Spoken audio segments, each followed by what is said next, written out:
Assalamualaikum warahmatullahi wabarakatuh. Para siswa, semoga hari ini semua dalam keadaan sehat, tidak kurang satu apapun. Satu hal yang harus kita lakukan, yaitu kita senantiasa bersyukur kepada Allah SWT karena kita diberikan kesehatan, diberikan kemudahan, meski pada kesempatan ini pembelajaran kita tatap muka secara langsung terhalang oleh satu kondisi keadaan, yaitu masih merebaknya COVID-19. Pada kesempatan yang baik ini kita akan membahas surat lamaran pekerjaan. Maka cermati para siswa agar apa yang saya sampaikan bisa dipahami bersama. Jadi surat lamaran pekerjaan yaitu sebuah surat yang ditulis oleh seseorang, ditujukan kepada sebuah lembaga, instansi, atau perusahaan guna mendapatkan pekerjaan atau jabatan tertentu. Ini pengertian surat lamaran pekerjaan. Kemudian secara umum surat lamaran pekerjaan dapat dibedakan menjadi dua. Ada surat lamaran pekerjaan yang ditulis atas inisiatif sendiri. Jadi para siswa lulus sekolah, lulus kuliah, kemudian berbekal ijazah yang dimiliki, menulis surat tanpa didasarkan pada iklan, pengumuman, atau informasi apapun, ya informasi formal begitu. Menulis surat dikirim pada pihak tertentu, itu namanya surat lamaran pekerjaan yang ditulis atas inisiatif sendiri. Kemudian jenis surat yang kedua yaitu surat lamaran pekerjaan yang ditulis berdasarkan iklan. Ya, Anda membaca iklan misalnya di Suara Merdeka, oh perusahaan ini membutuhkan karyawan, membutuhkan pegawai. Kemudian Anda menulis surat, ya, itu surat lamaran pekerjaan yang ditulis berdasarkan iklan. Anda lulus sarjana, kemudian ada pendaftaran pegawai negeri, ya, Bupati Cilacap membuat pengumuman, ya, bahwa di Cilacap akan ada pendaftaran CPNS. Anda menulis surat didasarkan pada pengumuman tersebut, itu namanya surat lamaran pekerjaan yang ditulis berdasarkan iklan, atau meskipun di situ pengumuman bukan iklan. Gambarannya seperti itu, jenis surat yang akan ditulis. Secara umum sama, baik jenis yang pertama maupun yang kedua. Perbedaan hanya sedikit terletak pada kalimat pembuka, ya, kalimat pembuka. Kemudian agar Anda memiliki pemahaman secara sederhana, ini akan kita tampilkan dulu contoh surat. Contoh surat di sini. Nah, ini nanti kita semua akan menyusun surat lamaran pekerjaan seperti ini. Ya. Ini surat lamaran pekerjaan yang utuh, ya. Namun agar setiap unsur benar dalam penulisannya, maka ya kita akan lihat satu persatu unsur yang ada. Jadi surat lamaran pekerjaan lazimnya ditulis, ya, dengan tulisan tangan. Ya, kadang-kadang ada perusahaan yang meminta harus menggunakan tulisan tangan. Di lembar folio, double folio ditulis, cukup satu halaman, ya. Ini, tapi kadang-kadang perusahaan tertentu juga tidak mempersoalkan ditulis dengan ketikan komputer. Ya, ini sesuai dengan permintaan dari pihak yang akan kita kirim surat. Ini unsur-unsur surat lamaran pekerjaan. Ada 10 setidaknya di situ. Ada tempat dan tanggal, hal, perihal, lampiran, alamat yang dituju, kalimat pembuka. Unsur yang berikutnya ada identitas pelamar, isi surat, daftar lampiran, kalimat penutup, nama dan tanda tangan pelamar. Secara sekilas mari kita lihat satu persatu unsur yang ada di dalam surat lamaran pekerjaan. Yang pertama yaitu tempat dan tanggal penulisan surat. Di situ ada Cipari 16 Juli 2020. Jadi kalau Anda nanti menulis surat di Cipari, ya ditulis Cipari 16 Juli atau tanggal Anda menulis itu kapan. Ini kebetulan saya siapkan tulisan ini pada 16 Juli, maka saya contohkan 16 Juli. Kalau Anda misalnya di Sidarja, maka Sidarja 16 Juli 2020. Kecamatan, nih munculnya kecamatan, kabupaten juga bisa. Kemudian unsur yang berikutnya yaitu hal atau perihal. Ada beberapa ketentuan. Yang pertama, ketentuan untuk menuliskan perihal itu menggunakan kata benda. Nih. Jadi perihal, lamaran, pekerjaan, dua-duanya kata benda. Ya, bukan perihal lamaran kerja, perihal melamar kerja, tapi lamaran pekerjaan. Karena pada kata yang pertama akhiran an, kata yang kedua juga an, agar dua-duanya berjenis kata benda.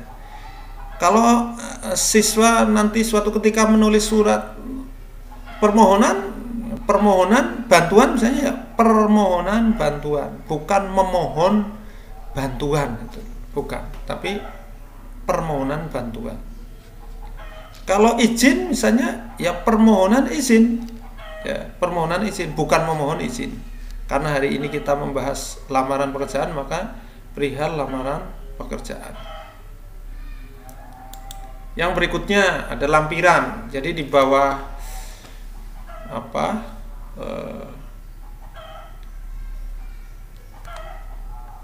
perihal itu ada lampiran. Lampiran bisa diisi sesuai dengan jumlah lembar. Ya, yang dilampirkan pada penulisan, pada pengiriman surat, misalnya ada fotokopi jasa, fotokopi daftar riwayat hidup, ya, fotokopi surat keterangan saya dari dokter, ya, fotokopi surat keterangan berkelakuan baik dari kepolisian, ya. Misalnya jumlahnya 7 lembar, Anda tulis 7 lembar atau 7 berkas, atau Anda tulis 1 bendel, jadi jumlah yang sekian, ya Anda sebutkan 1 bendel, itu boleh. Nah, yang berikutnya, unsur berikutnya siswa, yaitu alamat yang dituju. Jadi alamat surat, Anda mau kirim surat kepada kepala SMA Cipari, ini alamat yang contohnya ini alamatnya. Ini yang benar. Ini contoh yang salah. Jadi ada contoh benar, ada contoh salah. Ya, kita lihat contoh yang salah, siswa semua. Kepada YTH. Kalau sudah ada YTH tidak perlu ada kata kepada. Ini kesalahan yang pertama ini, yang sering dilakukan. Hampir semua surat yang kita baca itu menggunakan kata kepada YTH, padahal yang benar YTH. Yang kedua, di sini YTH sudah benar. Nah, di sini muncul kata bapak, maka bapak tidak dibutuhkan karena sudah ada kata kepala. Kepala itu sudah menyebutkan jabatan, maka tidak perlu ada kata bapak. Kesalahan yang berikutnya, kepalanya ada, ya tidak ada masalah, ya. Yang penting jangan muncul kata bapak. Tapi di sini jalan disingkat, itu juga tidak diperbolehkan. Penyingkatan jalan menjadi JLN, ya, atau CL itu nggak boleh. Yang berikutnya di sini jalannya nggak disingkat, tapi muncul kata nomor. Nah, ini lazim tapi tidak benar. Sering dijumpai tapi tidak benar, yaitu nomor. Padahal seharusnya tanpa nomor, ini seperti yang di sini. Muncul 04, jadi tanpa kata nomor atau no, ini ada no. Nah, ini kesalahan yang ya banyak di sini. Ada kepada, ada bapak, ada CLN, ada no, ini kesalahan yang lebih fatal. Itu seperti itu. Kita lanjutkan ke kalimat pembuka. Kalimat pembuka. Ini contoh kalimat pembuka. Kalimat pembuka atau alinea pembuka. Ini ada iklan. Jadi kalimat pembuka variasinya banyak. Jadi tidak hanya satu jenis variasinya banyak, Anda boleh memilih. Yang penting kalimat yang bervariasi itu ya benar di sini. Berdasarkan iklan yang dimuat. Jadi setidaknya yang pertama di sini memunculkan tempat iklan dimuat, berarti di Suara Merdeka di sini berdasarkan iklan ini. Yang kedua edisi, ini 12 November 2019. Ini isinya ini mengisi lowongan. Maka di contoh yang kedua ya, ini ada isi iklan. Ya, dibutuhkan tenaga administrasi di sini. Jadi ini contoh yang pertama berdasarkan iklan yang dimuat Suara Merdeka 12 November 2019. Saya mengajukan lamaran pekerjaan di perusahaan Bapak untuk mengisi lowongan tersebut. Boleh. Sehubungan dengan iklan yang dimuat Surat Kabar Suara Merdeka edisi Minggu 12 November tentang dibutuhkannya tenaga administrasi pada PT Titian Robani yang bertanda tangan di bawah ini. Boleh. Ya. Nah, ini saya juga lebih ini ya, contoh lagi yang lebih banyak ini. Anda dapat lihat nanti contoh yang lebih banyak. Nah, hanya ini unsurnya keselip satu ini. Ya. Ini contoh. Boleh menggunakan kata mengawali kata berdasarkan iklan boleh, sehubungan boleh, sesuai dengan iklan itu juga boleh. Yang penting kalimatnya benar. Anda lihat ini contoh yang keempat. Sesuai dengan iklan yang dimuat Surat Kabar Suara Merdeka edisi Minggu 12 November 2019 tentang dibutuhkan tenaga administrasi pada PT Titian Robani, dengan ini saya, itu boleh. Nah, maka unsur yang berikutnya yaitu identitas pelamar. Ini cukup sederhana para siswa. Ya, ketentuan pertama yang biasanya banyak dilakukan, ya, kesalahan yang banyak dilakukan, yaitu mengawali identitas dengan huruf besar, padahal yang benar huruf kecil. Ini Anda dapat lihat ini. Nah, ini jadi cukup 4, nama, tempat tanggal lahir, pendidikan, alamat. Ya, sedangkan identitas yang lain mungkin berupa tinggi badan, agama dan sebagainya, ya, lulusan secara detail dari perguruan tinggi mana, itu bisa dicantumkan pada daftar riwayat hidup yang dilampirkan pada surat. Seperti itu. Kita lanjutkan daftar lampiran. Jadi di bawah ya nanti ada sebagai bahan pertimbangan berikut ini saya lampirkan. Ini fotokopi ijazah D3 administrasi, ya, perkantoran misalnya jurusannya itu. Ini di sini ada nomornya, nomor 1, 2, 3, 4. Ya. Ini ya. Kemudian yang berikutnya ini pengantar, Anda lihat ini. Sebagai bahan pertimbangan berikut ini saya lampirkan. Ini saya tampilkan 2 contoh. Yang bawahnya sesuai persyaratan yang dibutuhkan. Jadi baik yang satu ini yang di atas maupun yang di bawah itu dua-duanya benar, tidak ada masalah. Nah, sampai pada kalimat penutup. Kalimat penutup ya dibuat singkat, sederhana, ya. Tidak diperbolehkan memuji ya pihak yang dituju secara berlebihan, itu nggak boleh. Cukup di sini. Demikian surat lamaran saya. Atas perhatian Bapak, saya mengucapkan terima kasih. Anda perhatikan, kata Bapak ditulis dengan huruf besar. Mengapa? Karena posisinya sebagai orang kedua, orang yang kita ajak, ya, orang yang di depan kita, orang yang membaca tulisan kita.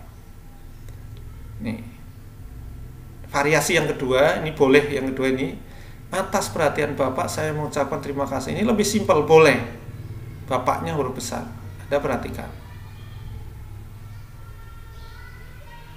Variasi yang ketiga mungkin Anda memilih yang ini.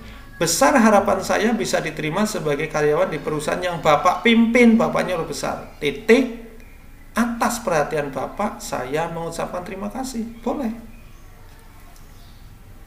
Ya, jadi kalimat penutup ya tidak hanya satu jenis, boleh. Yang penting benar. Yang tidak benar, contoh ini contoh salah. Demikian surat lamaran saya atas perhatian Bapak, bapaknya huruf kecil. Ini salah. Atas perhatiannya, nah ini juga tidak boleh. Bahkan ada yang demikian surat lamaran saya, sebelum dan sesudahnya saya ucapkan terima kasih banyak. Itu nggak perlu ada sebelum dan sesudahnya. Terima kasih banyak, muncul kata banyak juga tidak diperbolehkan. Nah, kemudian maaf ya, ini contoh yang lengkap. Ini contoh lengkap. Sidarja 15 Juli ini Anda dapat lihat posisinya ini. Ya, perihal lamaran pekerjaan, lampiran 7 lembar. Ini ya, YTH Kepala SMA Negeri 1 Cipari Jalan ini Anda dapat lihat dengan hormat, koma. Ya, ini nama saya berikan contoh Pandi Bisri, ini kelas 12 IPA 1 ya. Tempat dan tanggal lahir, maaf jika tempat tanggal lahirnya saya tidak tahu, jadi ini kira-kira saja ini. Ini Anda dapat lihat, ini mengajukan lamaran ini. Jadi nanti bisa keterangan di atasnya dilihat kembali berdasarkan contoh ini ya. Ya, mengajukan lamaran pekerjaan, mengajukannya huruf kecil karena ini masih melanjutkan kalimat atasnya. Nama Fandi, ya tempat tanggal lahir, pendidikan, alamat, mengajukan lamaran pekerjaan untuk dapat mengisi lowongan sebagai tenaga administrasi di SMA Negeri 1 Cipari.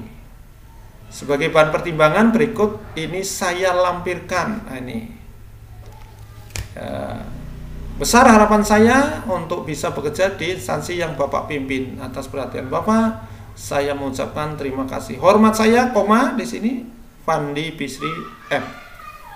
Ya, jadi itu gambaran bagaimana membuat surat lamaran.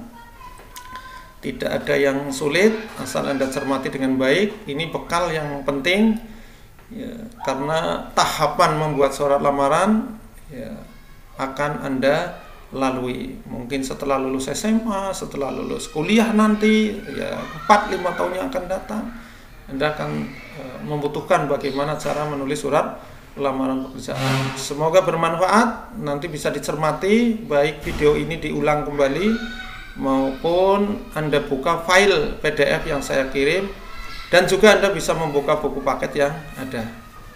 Mudah-mudahan bisa Anda pahami dan bermanfaat bagi Anda semua.